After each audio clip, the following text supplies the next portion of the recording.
Good afternoon, fellow Rotarians. Welcome to the Rotary Club of Gainesville meeting at the Cade Garage.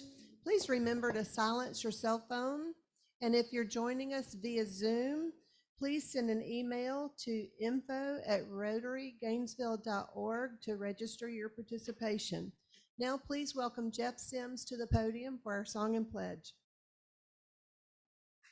Good morning. Please join me, Rotarians. We're going to sing My Country 'Tis of Thee. Maestro. My country 'tis of thee, sweet land of liberty, of thee I sing.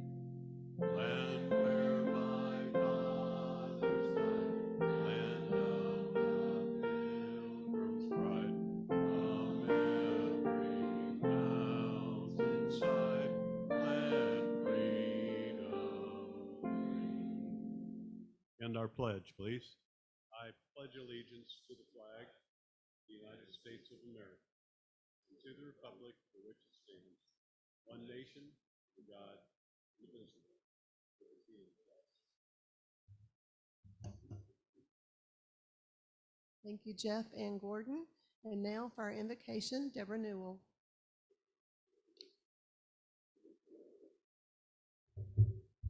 Good afternoon, everyone. Let us pray. Dear good and gracious Creator, we thank you for giving life in all of its different forms, humankind, animals, mammals, flora, and fauna, and your covenant. Your wondrous creation is here for us to enjoy to the fullest, as well as to steward via creation care. As we enjoy the beauty of your creation and honor one another by speaking truths and execute justice that is fair to all, we create the goodwill that others see and emulate. We ask your direction to be diligent in all kingdom matters and tasks at hand to achieve kingdom goodness. You are the God of all of us, and to he whom much is given, much is required. In your precious and holy name, amen. Thank you, Deborah. You may be seated. If you're a guest or visiting Rotarian, we do ask that you remain standing. Jason will bring the microphone around for your introduction. Hey, Jason. Good afternoon, fellow Rotarians. I'm Ben Campen. I have as my special guest today my brother I've known all his life, John Campen. Glad to have you, John. That's fantastic. Welcome, John. Again, Bob Crane from Iowa, my wife Connie. The news from Iowa this week, well, I think we've got a girl that's going to, if she gets 8 points, she's going to be over 3,000 points in the basketball game nationwide from Iowa. That's what we know.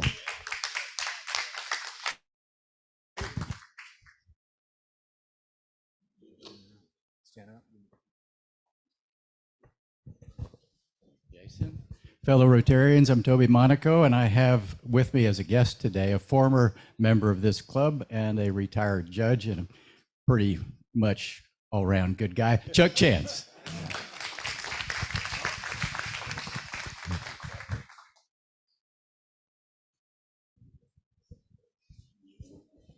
Good morning, I'm Kathleen Weinert. I'm a realtor with Keller Williams, and I'm a guest of Richard Allen this morning. Welcome, everyone. It's our pleasure to have you join us today. And now, first with announcements, John Thomas.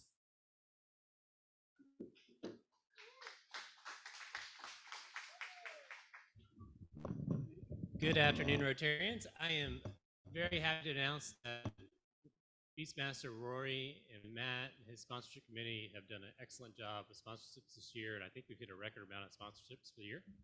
Big round of applause.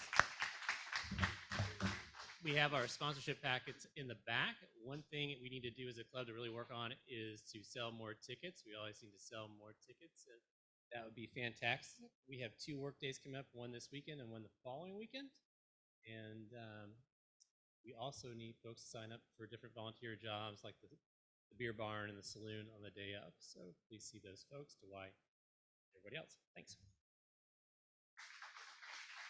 Thank you, John. And now you're in for a special treat, John Gregory with his holiday poem.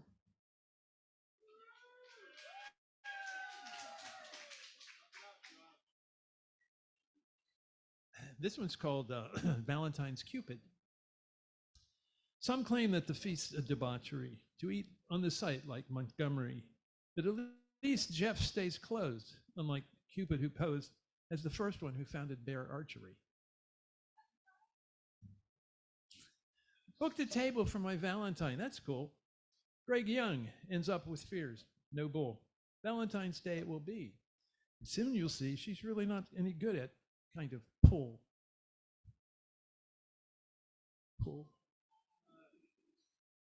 Valentine asked, "Do you adore me, my dove?" Like she was pulling power from above. Ben agreed, and she replied, "Die for me?" Campen only sighed, "No, mine is really an undying love."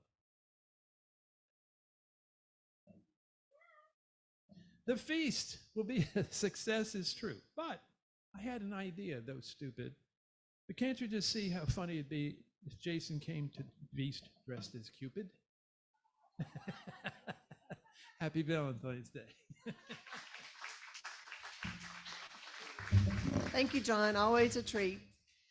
And now, let's see, let's bring up Scott Winsler. Scott has a special presentation. Afternoon, everyone. It's a tough act to follow. A couple of weeks ago, Susan and Richard asked me to put together, they had some video of our guest of honor, our Rotarian of the day, Ben Campen, and asked me to put it together. It was a pleasure to do so. I got to spend several hours in front of my computer looking at interview and tapes of Ben Campen. So I felt like I was washed in Ben Campen's personality. So without further ado,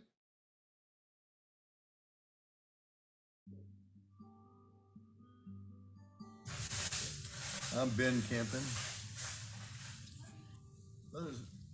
Some of the things that meant a lot to me in my life, always gave it my best effort. That's something I learned as a child, and I was relearned it, if you would, at Paris Island when I went in the Marine Corps. You give it your best, and it'll come out okay if you give it your best. And I was grateful that it did. Rotary came into my life in 1987. A friend of mine called me and said, "You want to go to lunch with me tomorrow?" And I said, "Sure." And little did I know he was taking me to a Rotary meeting. And we went to the Rotary meeting, and I was just blown away with all the people that were at Rotary, significant members of the community. And I said, this is really quite something. I had heard of Rotary, but just the name, not what it really meant. And so he asked me if I'd like to come back and go to Rotary again next week. I said, sure. Then he asked me if I'd like to join. I said, sure. And I became a knife and forker for a number of years because I was busy with my business and I didn't think about getting involved in projects like I later decided to do. But I became a Paul Harris Fellow right after I joined Rotary. But as far as being really involved, that came about in about the year 2000. I went on a mission trip to Honduras with a group of Rotarians, and we built some houses for some hurricane victims there. And then a couple years later, a group of us went back, and my son went with me on that trip, which was twofold for me because I enjoyed going there and helping the people there and also working with my son meant a lot to me. And he enjoyed it. And then shortly after that, the hurricanes, 3 or 4 of them hit Florida, this area and so forth. And I said, I want to do something to help the people in need. And I'm thinking, I'm so blessed to be able to do some things like that, to help people. And while it could be conceived that I did something to them, they did something for me. Did a lot for me, and giving me a good feeling of helping others. And that really charges my battery. Well, it blessed my life so much to be able to do that. I turned the TV on and I heard about the tsunami that hit Southeast Asia. And I said, I want to go over and help those people. I want to do something to be of benefit to them. They've experienced real devastation over there. And I saw a report where this young boy was telling the reporter about how he survived this train being knocked off the tracks by the tsunami. And he got up in the corner of the box of the car and found a little pocket of air where he could breathe for a while until the water rescinded. And he survived, obviously. And it just hit me as I want to go there and do something to help him. I decided I'd stay over in Thailand. So I flew back down to southern Thailand to Phuket, where it had been hit really hard. And I checked in a hotel there. I checked in, I said, well, tonight I can go to a Rotary meeting. So I went to the Rotary meeting, and they were interested in what I was doing there, and I said, can you see what I can do to help? I met Beach Eye in the lobby, and we had a nice conversation, and he invited me to go on his bus, his van, if you would. And so we toured the area, and we met with some government officials, and they were making plans, Beach Eye was, with the government officials about where to build this Rotary village for these tsunami victims. So I told Beach Eye that I would go back home and see what I could do to raise some money to help to build these houses. He said, that's great. And I said, well, I want to come back with my son and maybe some others to help physically build the houses. He said, that's not, you don't need to do that. I said, well, we'd like to do that. So that ain't the way we really do it over here. I said, well, we're used to that, and we would like to do that physically, invest some labor, some blood, sweat, and tears, as well as money. So he said, whatever works. He said, do you have to fly back to Gainesville tomorrow? I said, well, I don't necessarily have to go back tomorrow. Well, he said, well, while you're over here, you should go to Sri Lanka. I'll make a contact for you if you'll go. I said, well, I'd love to go. Well, so I did the next day. I flew over to Sri Lanka and went to the Rotary meeting, met the district governor over there. And anyway, I was chauffeured around the island, saw the devastated areas. And when we would see people beside the road that were just shifting. And then we were driving along, we came around this bend in the road and looked over there, and there's this train that had been knocked off the tracks that I had seen on TV that was the impetus Amazing. for me to move me. And the hair stood up on the back of my head, and I go, this is wow, how it worked out. And I'll do it now.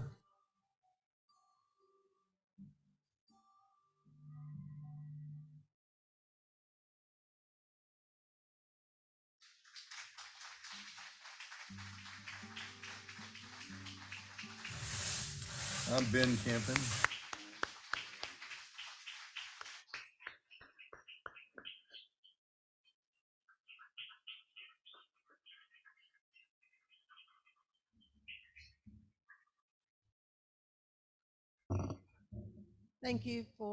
Thank you, Susan, and for Scott for working on that video. And thank you, Ben, for all that you do, for your community and all that you do for the world. You are an inspiration to all of us. So thank you. And next up, please help me welcome David Gracie to the podium.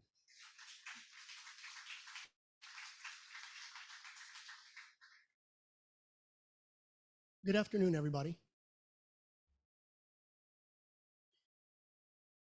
Named for Rotary's founder, the Paul Harris Fellow Recognition was established in 1957 to show appreciation for and to encourage substantial contributions to the Rotary Foundation. It acknowledges individuals who have contributed or in whose name contributions have been made in the amount of $1,000 or more to the foundation. Today, the Rotary Foundation funds and administers thousands of philanthropic projects all over the world. These projects are designed to improve the lives of people globally and also to encourage international friendship and understanding. These projects provide education, food, water, healthcare, and immunizations, and they're implemented by actual Rotarians, members of Rotary clubs around the world. Think about Sustainable Cambodia or Southern Sudan Healthcare Organization. These are some examples.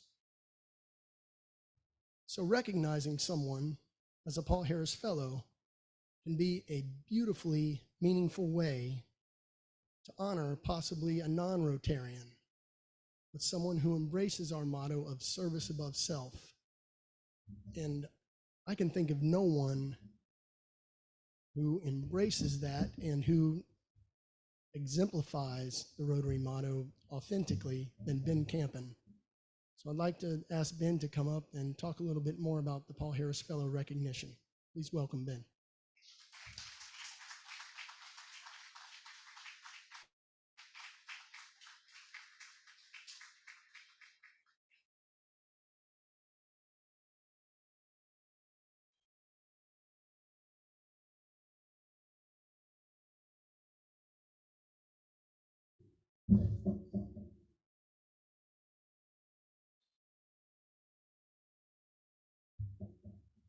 Good afternoon, fellow Rotarians. I'm honored to be a Rotarian. My family's important to me, my friends are important to me, and Rotary is important to me and has been in my life. And it always will be because of the things that Rotary stands for and what Rotary does. And that you're Rotary and the things that you do. I'm proud to be associated with you. I'm proud to have a couple people I'd like to honor today as Paul Harris Fellows. They have exemplified service above self. They practice the four-way test, even though they most likely don't know the four-way test like we know it, but they practice it. Is it the truth? Is it fair to all concerned? Will it build goodwill and better friendships? Will it be beneficial to all concerned? My brother, whom I have known all his life, because I'm older than him, not much older, even though some people think I'm his dad. I said, I see your son's taking over the auction business. And I said, well, it's my brother and his son. But my brother has always been practicing Rotary motto in his life. Our father died when I was 16, he was 15, and John always came through helping his older brother who wanted to play football. And John worked and made the money to support my habit of playing football. And he's always been there for me as a good brother and producer to not only me, but to his community that's far and wide, whether it's in Gainesville or wherever. Anybody needs any help, my brother practices service above snow. And I'm honored today to make him a Paul Harris Fellow.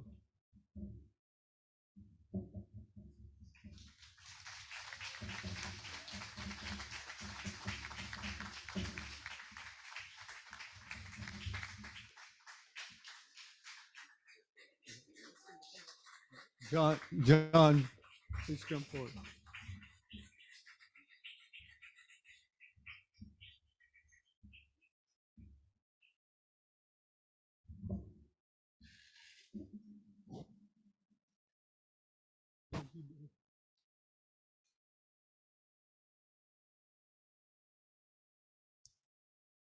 John, if you'll remain up for just a minute.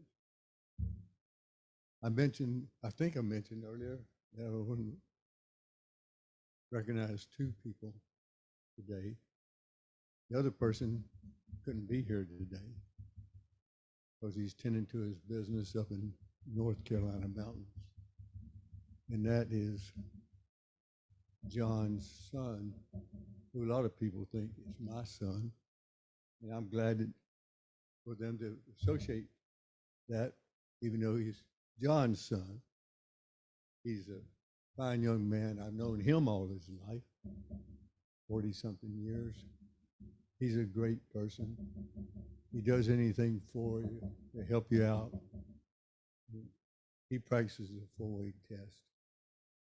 He is very deserving of being named a Paul Harris Fellow too. And it's my honor today, even though he's not here in person. He's on Zoom. David said he's on Zoom. So, Brad, I'm honored to name you Paul Harris Fellow as well.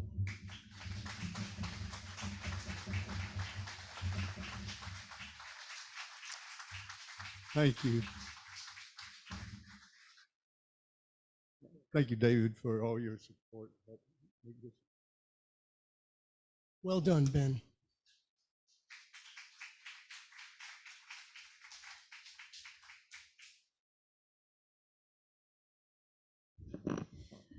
All right.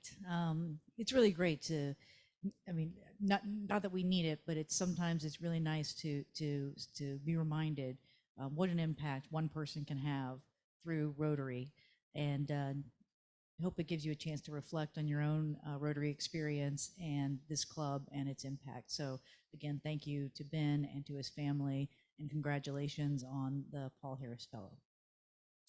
Before we get to our speaker, I just have one quick announcement.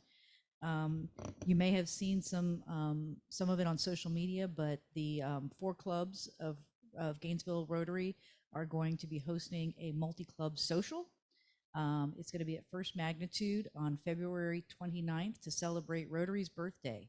Rotary was founded in February of 1905, so we're going to use this opportunity to have some fun, talk about Rotary, get to know other club members. So February 29th at 5:30 p.m. There is a Facebook invite event if you want to check out some more information, and then I hope you guys will come and enjoy some fun and fellowship. With that, I'm going to bring up Kurt Klein to introduce our speaker for today.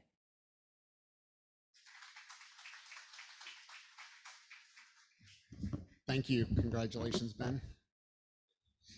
Fellow Rotarians, Shauna Dykes is with JA and currently the Vice President of District Development in her current role, responsible for managing major donor projects, special events, board engagement, as well as support for education programs in multiple districts, including Alachua County.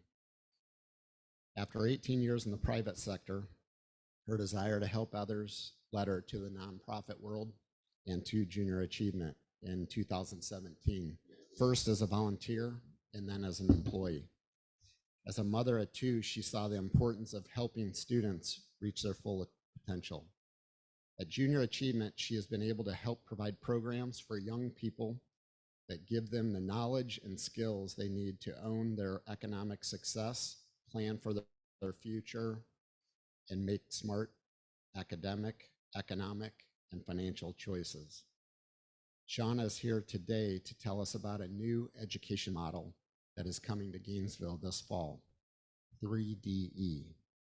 Fellow Rotarians, help me give a warm welcome to Shauna Dykes.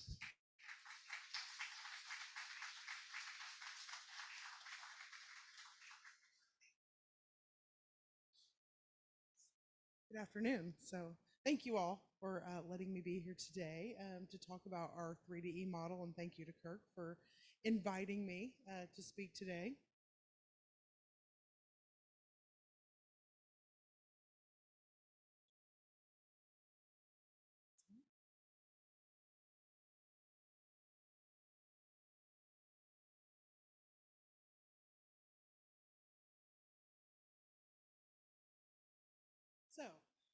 So I'm happy to announce that in August of 2024, we will be launching our first 3DE high school at Eastside High School.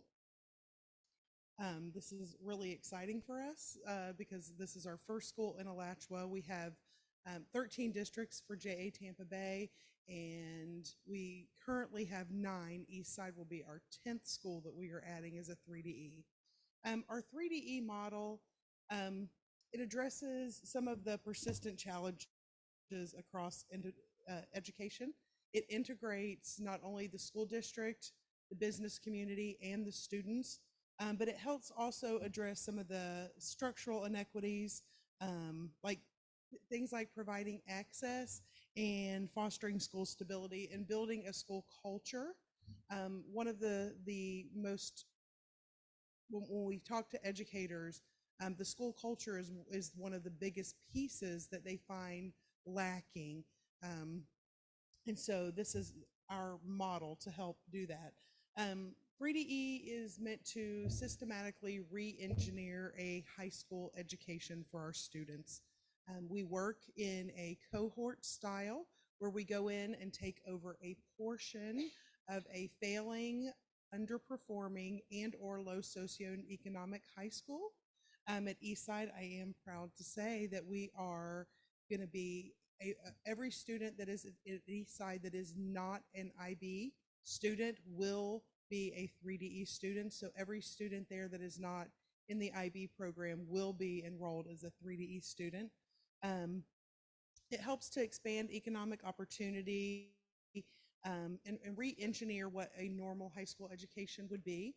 Because we work cohort style where we work in groups, they work with the same teachers daily. And so our platform is to teach financial literacy, entrepreneurship, and work readiness. With 3DE, we're able to teach all of these things, not only in one individual class, it's not an elective, it's not an academy. We actually are able to teach it in all of the core classes. It is competency-based. So as the students roll up, it will start in 9th grade, it'll roll to 10th and then 11th and 12th. In our 9th grade year, we will have 3 local businesses and 3 national businesses that sponsor for a case challenge or a case study. What this is week 1, we give the students a question. The question is based off of the company that is sponsoring, and they work with our team to write a case challenge or a case study based upon a problem that their company faces. So an example of that would be Arby's being a national case challenge company. Their challenge question to our students is the 13 to 17-year-old demographic does not frequent our restaurants. And what could we do to challenge and bring these, attract these 13 to 17-year-old demographic into our restaurants? So the students work in the groups of usually anywhere from 2 to 5, and they tackle this question. Week 1, they have to think about what it is, how they would answer that question. Week 2, we bring in coaches and mentors from our business community to help them further enhance. They get to bounce their ideas off. Week 3, they work on their presentation. So every one of these case challenges, 6 and 9th grade, 6 and 10th grade, 4 and 11th grade, and then 12th grade's a little different because we bring in some internships and things like that. But they get the opportunity to work with professionals from our business community. If you went to any high school right now and asked some of the graduating seniors this year, how many business professionals, CEOs, CFOs, upper level professionals from companies have you ever come into contact with in your high school career? Most of them would say none to very little. This is a way of bringing the business community in with the school district and in with the students, make sure that these students see success and they understand what success is, and also that they feel supported, they feel recognized, like they're important, and that people that are in the community, sometimes just getting them to understand that there's things beyond their circumstance, beyond what they're living right then, that there is success. So we start out, so we start out, like I said, in 9th grade with these case models that we introduce. After everyone has to do a presentation. After they do their presentation, we do an internal judging and pick the top 4 teams in the presentation.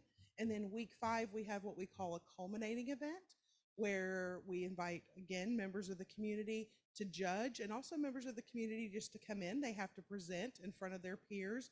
So when we talk to chambers and we talk to companies that are looking to hire, especially, not every student is going to go post-secondary, not every student is a college student, but when they're looking for students to graduate and they're looking for students to be ready to be employable post-graduation, one of the things that they're lacking are presentation skills, communication skills, things that they need to be able to work together with other employees, work ethics, being able to understand the importance of showing up on time, not being on your phone all of the time. So when we are having them present, they're learning skills that they can step right into a lot of jobs. In fact, very often when I have some of our other high schools, when we have people from the business community come in and watch these presentations, one of the most heard comments that I have is, man, these presentations are better than some of the ones that the people that I employ, come up with. They're very impressed with their presentation skills. They also learn collaboration. They learn how to work with a group. One of my favorite things that we were able to do last year was we put together groups of students by different things. We have a school leadership director that chooses how she groups her students. But one of the ways that they did last year was by work ethic. And so when she really, her thought before she put them together was that the top people would just do what they do. They're going to excel. They're going to do very well. And the ones that had the lower work ethic would really struggle. So it was kind of a sink or swim moment for them. But what she found very interesting was this: when challenged, the sink or swim students, they rose to the occasion. They had the skills. They knew what they had to do.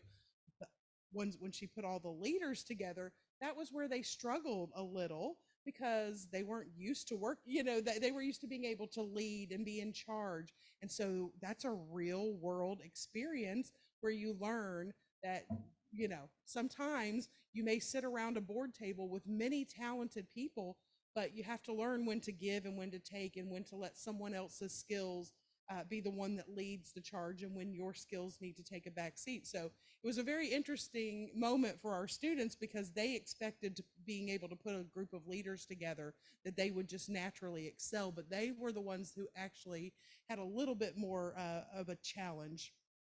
So we, like I said, this is a rolling program. It'll start at Eastside in 9th grade, and it'll roll all the way to 12th grade. So again, like I said, this is rigor meeting real world. This case methodology is proven to increase student engagement, strengthen compensation, and build critical thinking and accelerate academic performance.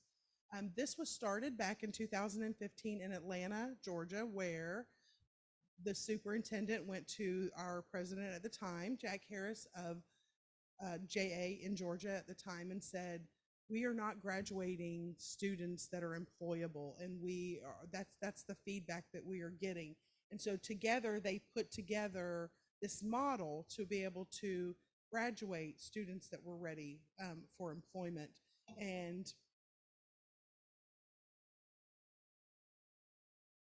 so, like I talked about, it is a school within a school model. We do employ 3DE actual employees in the school. So I could go to any of you all, if you were an admin in a high school that are already overran, already overworked, they're trying to just figure out school grade and how to get everyone, through the model. But I could go to them and say, I have a really fabulous model to give to you, and we'll set it all up for you. But then, here's a customer support number. Call us when you need us. That is not what we do. We want to make sure that we are successful, that we make sure that we, make sure that the model comes full circle for these students. So we actually employ 1 to 2 3DE employees that actually goes in and works daily in these schools to help launch the cases. They also help work with the students to try to get help the students with whatever they need.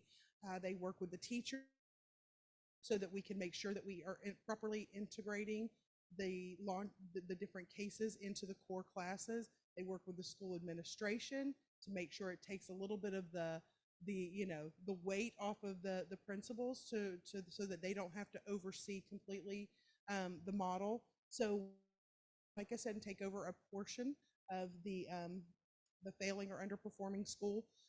The schools are chosen by a number of different things. Like I said, they could be underperforming. They could just have a very low socioeconomic population that is in very much in need. One of the things that we are seeing as we implement this model is we are giving students a reason to come to school. I have sat in front of many student panels and they say things to me like, I actually have a reason to be here, or nobody really cared if I came to school before. My teachers really care if I come to school. It gives me a reason to work with groups of people. I'm meeting new friends that I would have never met if I had not been in 3DE. So that's building that school culture. But because of that, these students are holding one another accountable. I have literally been in a classroom and I have heard a student call another student and say, if you're not here by second period, I'm checking out and coming to get you. We have work to be done today. So these students are holding one another accountable. But so we're seeing a large decrease in absenteeism. These statistics are from our 9 Tampa Bay schools last year. So we had over an 18% decrease in absenteeism in 3DE students versus just non-3DE students.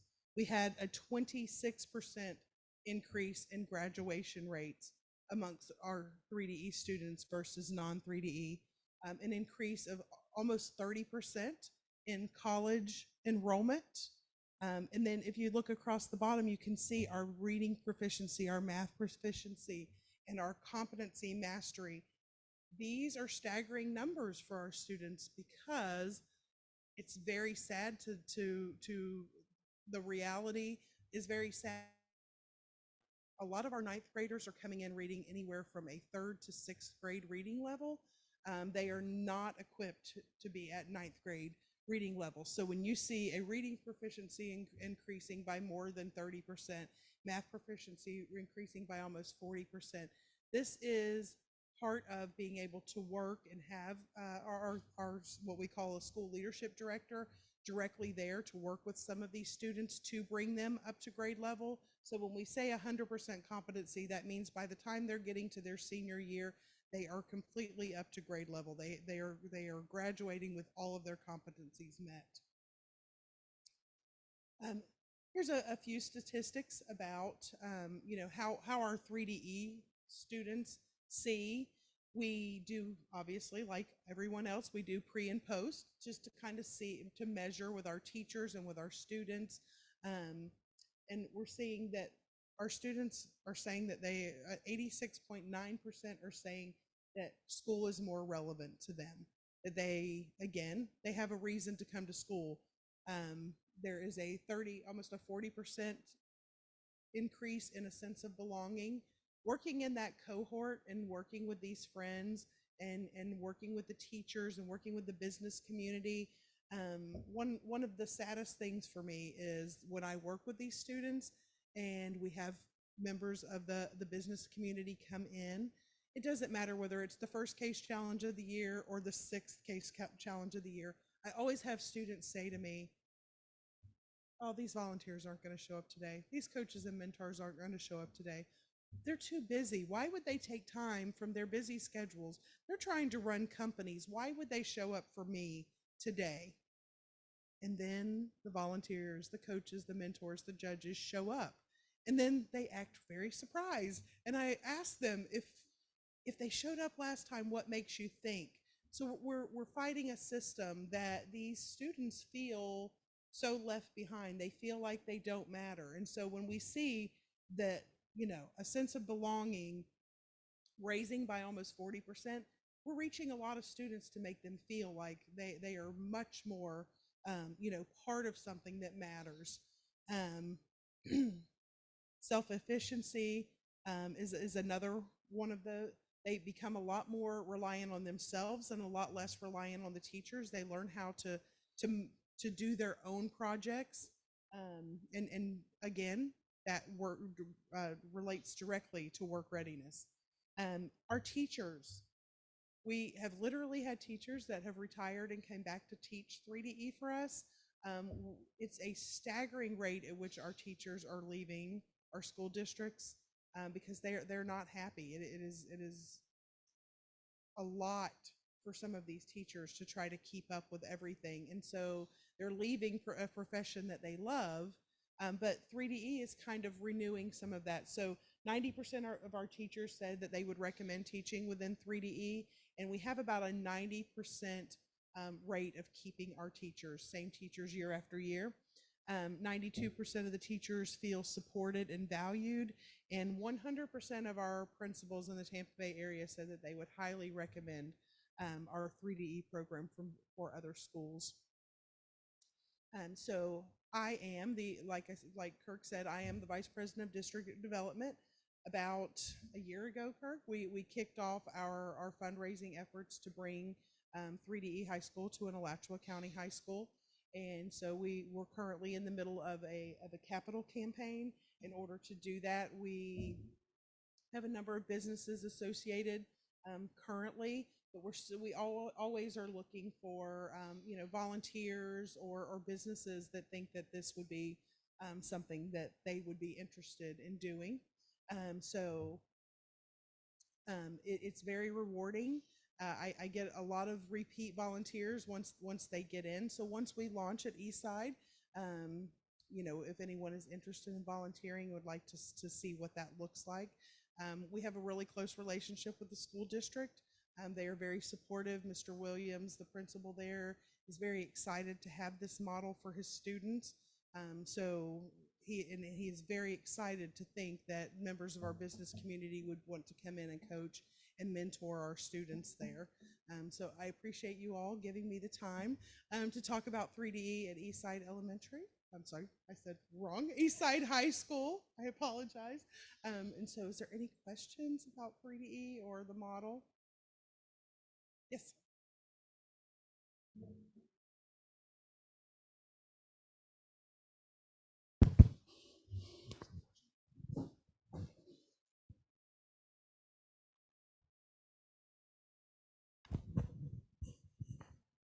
Wonderful presentation. Junior achievement is definitely different than it was when I went through high school in the late 60s, where we would make some trinket of some kind and then sell it. Very different kind of a program, and I congratulate you on what you do. And where do you sign up to be a volunteer? Kurt Klein will definitely get you, get you the information. I put my information up there, and I'll be glad to give out my information as well. And thank you. And you would be happy to know that the program that you probably participated in the 60s is still around, actually right here in Alachua County. We still, to this day, run company program through Junior Achievement. Any other questions?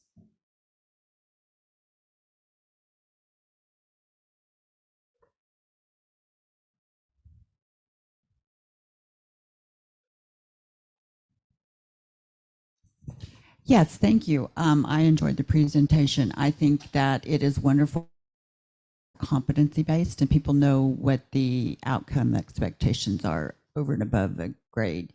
How many people, teachers, admin, so forth, per each school does it take to operate the program successfully? So, like I said, we'll have 2 3DE employees that will work on the launches, work with the teachers in the school. In addition to that, we will have because Eastside is running, essentially 2/3 of the population of their school, will run 2 cohorts. So it will be 5 teachers per cohort, so 10 teachers that'll be a part of that, and that will be anywhere from 250 to 300 students based on enrollment per grade. And then of course that doubles each year as we roll up through all the way through 12th grade. So once we hit our 12th grade year, we will have between 1,000 and 1,200 students at Eastside Elementary that will be receiving the model. Scott, can I get a Zoom question in, Scott, real quick? Jenny's got like 3. First one from Jenny's: how will this impact the students in the Institute of Culinary Arts at Eastside High School? Oh, great question. So 3DE is designed to be ran throughout the core courses so that they get it in most of them. Here in Alachua County, there are 6 class periods. Because of that, we will launch out of a core class. It will actually launch out of language arts instead of, so that we don't, when we do this intentionally so that we do not impact any of the academies, we do not impact things like band, people, chorus, whatever electives they have. We want to make sure that it's not all work and no play. So we want to make sure that they have 2 open grade periods so that they can participate in any academy or elective that they want to be. So that they can run they can do both. And I guess I'll just get the other 2 out. How does this impact the teacher's day, and are they expected to have additional ongoing training? So we do provide some ongoing training for the teachers. Most of the time we come to the school. Occasionally we do some off-site, mostly during the summer training for the teachers. The only additional workload for the teachers is that we have what we call a PLC, which is where the teachers get together as a cohort. But these happen already in our schools, because like all of the science teachers normally would meet, all of the English teachers. This is the teachers from all of the core classes meeting in this PLC, and there is an additional compensation to these teachers, but it's just one additional thing that gets added to their plate. But most of the time, I've been in them, and these teachers, they want this extra time to work together. So it's usually not a heavy lift for our teachers. Thank you, Shauna. Scott?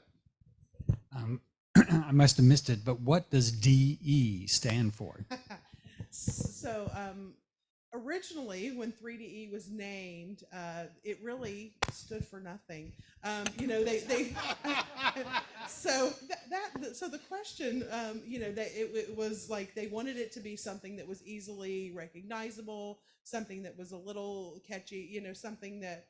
But it has evolved that we now say it's 3-dimensional education because we do work at it's multifaceted. So it's essentially nothing, but we do refer to it as 3-dimensional education.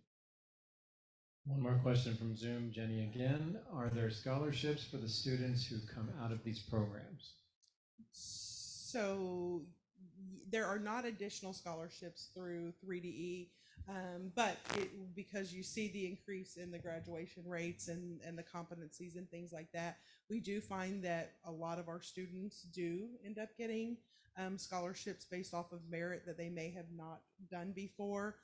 But one thing that I will say is we are working on getting accreditation, or like for the students, getting some certifications for them, because if they graduate from IB or they graduate from like a Cambridge program, that there is a certification that comes with it. So we are currently working with the state of Florida to get a certification for these students so that when they graduate, they have extra certification to put on their resume, which will also help with scholarships. And one of our members is the new director of the Education Foundation, and she responded by saying that they can help set up scholarships for you all too, if you want to connect with them. Absolutely. I will get that information as well. Thank you. You know what? Yes, ma'am.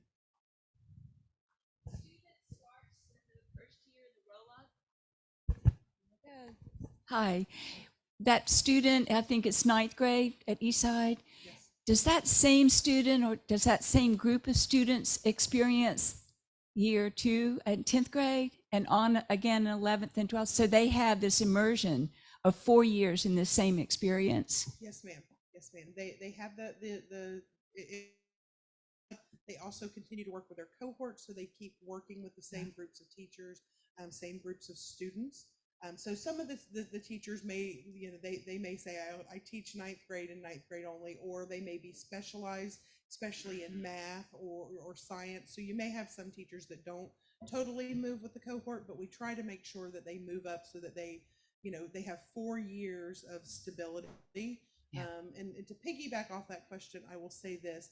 The model can still be very beneficial if the student, say, doesn't start in 9th grade. So, I mean, obviously it's most beneficial if the student goes from 9th to 12th grade, but if we have new students come in during the school year, which every school does, if we have new students come in 10th grade that want to be into the model, usually beyond 10th grade, they have not gotten all of the different tools that it takes, because with each challenge question, we give a way to solve it. So we teach them different ways of solving problems. But it's not unheard of for an 11th grader to enter the program. That's where our school leadership director comes in to catch them up and make sure that they have all the tools that they need to become successful. Thank you. Shauna, in recognition of you being here today, we are going to make a donation to the Bread of the Mighty in your name. We're thanking you for speaking today.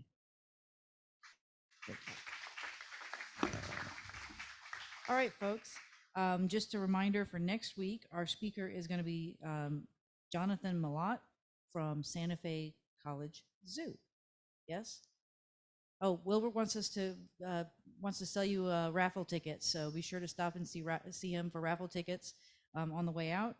Santa Fe College Zoo next week. Quote of the day: "Education breeds confidence, confidence breeds hope, and hope breeds peace." And that's Confucius. Final piece of business: our Rotary raffle number is 656. 656. With that, our meeting is adjourned.